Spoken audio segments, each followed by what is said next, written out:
let me get your take, because I've seen this a few times, this film. I want your opinion, because this was the first time you saw it, on the intro to the film, like the airport intro. Okay, so I thought that the woman coming at him with the umbrella and she's actually angrily going in for like a murder hug. I thought that was a little heavy-handed. Murder hug. Murder hug. Stabby hug with stabby intentions. She's like... Yeah. But I thought that he immediately made up for it with the streaker in the bathroom. Or what do you call it? The flasher in the bathroom. Oh my goodness. So funny. Because he goes, "You're not a cop. They wouldn't take me." That was fucking a riot. That was really funny. So funny. And so basically, to those of you who haven't seen it, this man, he's in the airport and all this dramatic stuff happens, murder hug. You'll see for yourself if you watch it. But then this man comes up to him who looks like he's got like that like thing that priests wear kind of around his neck. And he's like, "We need you immediately, right here, sir." And he pulls him to the bathroom stall and just strips. Mel Brooks is like mortified. He goes, "You're not a cop. They wouldn't take me." Yeah, he's acting like a TSA, like an airport agent. Like he's really like there's really, an emergency. Like he's really good at it. I totally thought, I was like, oh shit, is he getting pulled aside? And I was not expecting. And then he's like, "Oh, let's go into the bathroom." And I was like, "Why is he taking him into the bathroom?" That's I know. silly. I know it's silly. Then you realize, oh, you're about to be flashed. It worries me because maybe I would fall for it. Yeah, I would get flashed. It would happen. Let me know next time you go to an airport, because I feel like this is really going to happen soon. This actually happens before he gets flashed, but I wanted to talk about this for a second. So you know how they do one of the first few scenes is like the outside of the airplane, and it's all of the little windows, and it's their different faces as they're excited to land. Mm-hmm. I was laughing because I'm like, first I started laughing. I was like, is this their first time on a plane? Because they're like, wow, like they're so animated. They're so excited to be looking out the window, except for, of course, Mel Brooks, who's frightened. But I first was like, first of all, is this their first time on a plane? Why are they so excited? And then I started to realize this was filmed in 1977 and people didn't have cell phones.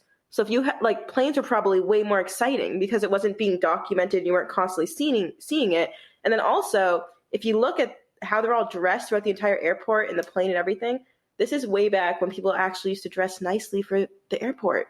This is when going to the airport was like kind of like going to church. Like you had to dress nice and there was an expectation and there was just a whole different culture to it. So if you look, you see all these people in like their skirt suits and their suits and everyone looks so like fresh. And then if you go to an airport today, everyone's in like their sweatpants and like, well, now they have masks and stuff. Yeah. But I just thought it was like interesting, first of all, how animated and excited they were to look at the windows, and then also like how the airport culture was, you know? Well, they might have been dressed that nice, but I don't know. That's the whole thing about Hollywood where everybody's pretty and clean, you know? Like, I feel like that goes for crowds too. No, but my grandmother, she always tells me, because like she ends up dropping me off at the airport a lot because she lives near the airport, and she always tells me, because you know how like sometimes people love to say the same things a lot.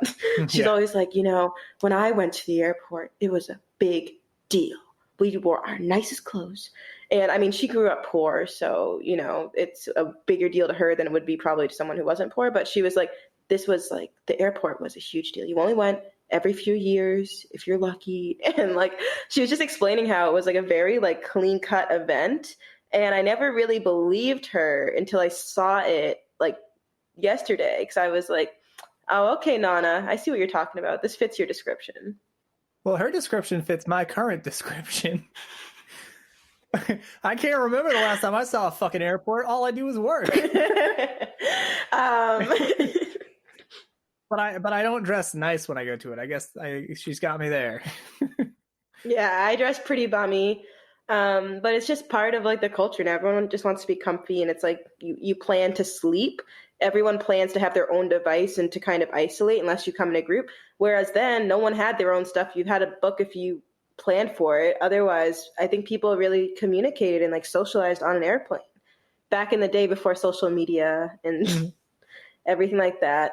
And it's funny because they used to say that they were, I don't know who they is, but I remember my grandmother said that they were so afraid, I guess like everyone, that books were going to ruin trains, that like bringing a book, you know how like it took a while for books to become affordable for everyone.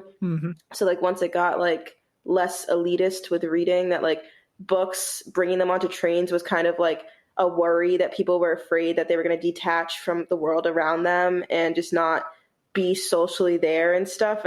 And then you come to 2020 and you have like all your gadgets and devices. Such a change. And they were right. Mm-hmm. They were 100% correct. On the nose. So, except not about books, that whole, yeah. you know, psychology, I guess. Yeah. I don't know. I mean, even if I didn't have a phone, I'd stare out the window. I avoid eye contact like the plague. But I have wicked social anxiety. It's my thing. So. Yeah. That's like when we were talking about this podcast, you're like, high anxiety, that's my life. Pretty much, yeah. I really wanted to learn the Frank Sinatra song, or the Frank Sinatra-esque song when he's singing high the second half of the movie. Anxiety. Yeah, I'll figure it out. I'll do that at a karaoke night.